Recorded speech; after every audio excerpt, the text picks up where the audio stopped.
Nishad advocate हूँ। मैं राष्ट्रीय प्रवक्ता हूँ अम्बेडकर जन मोर्चा का।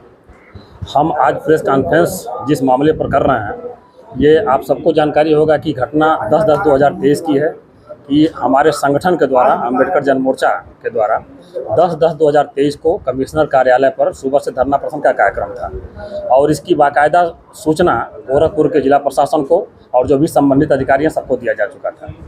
दलित, पिछड़े और अल्पसंख्यक समाज के प्रत्येक परिवार को जो भूमिहीन हैं और गरीब हैं, उनको एक एक एकड़ ज़मीन देने के मुद्दे पर आंदोलन चल रहा था।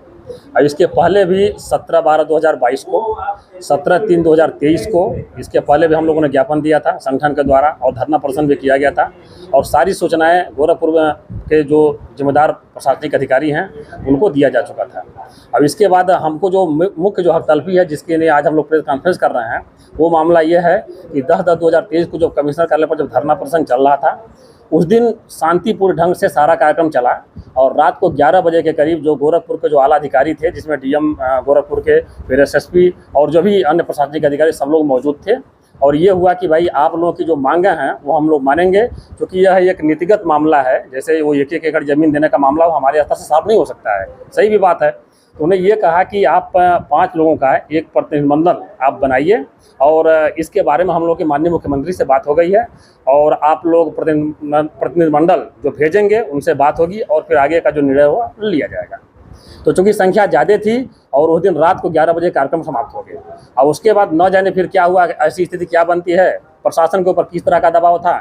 ये वो जो अम्बेडकर जन मोर्चा के पदाधिकारी थे, जिसमें श्रवण कुमार निराला जी थे, फिर वो ऋषि कपूर, डॉक्टर रामू सिद्धार्थ, एस.आर. दारापुरी और ऐसे जो भी मतलब जो सामाजिक चिंतक थे, जो लेखक हैं, उनकी गिरफ्तारी होती है और गिरफ्तार वो इस आधार पर करते हैं, जो कमिश्नर के साहब के जो नाजिर थे उनको खड़ा करके अगले दिन एफआईआर दर्ज कराते हैं।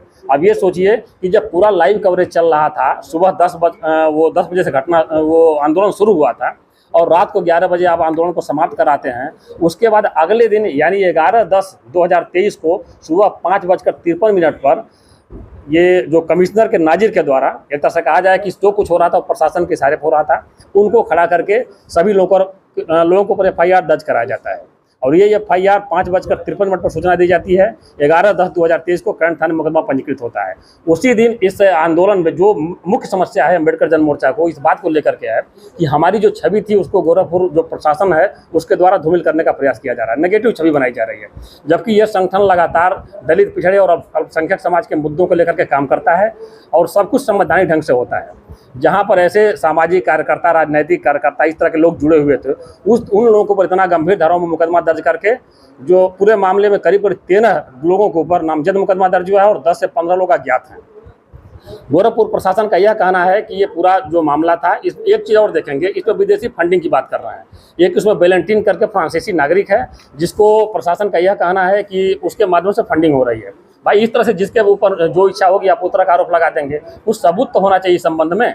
वो जो फ्रांसीसी नागरिक है, सोचिए वैध वीजा पर, वैध पासपोर्ट पर यहाँ पर आया हुआ, और तो कहते हैं अतिथि देवो भव। भाई अतिथि देवो भव विदेशी नागरिक था, उसके ऊपर भी 1946 फॉरेन अधिनियम के तहत मुकदमा दर्ज कर उसको भी जेल भेज देते हैं। आपके आंदोलन में आया था क्या? आंदोलन में वो आया था, उसका सिर्फ इतना कसूर था कि चूंकि वह भी इसी मुद्दे पर काम, उसको डॉक्यूमेंट्री बनानी थी। जो फ्रेंच नागरिक की जो बात प्रशासन के द्वारा कहा जा रहा था, वो आंदोलन में आया था, हमारे संगठन से इस रूप में जुड़ा हुआ था कि उसको एक रुचि थी यहाँ के बारे में जानने की, मतलब जो सामाजिक स्थिति है, जो depressed class of the society हैं, उनके बारे में कुछ जानकारी करना था। इसी उद्देश्य से आया था और उसको डॉक्यूमेंट्री बनाना था और वो हमारे आंदोलन का महज कवरेज कर रहा था और उसका कोई कसूर नहीं है। उसके ऊपर भी आपने मुकदमा दर्ज करके जेल भेज दिया।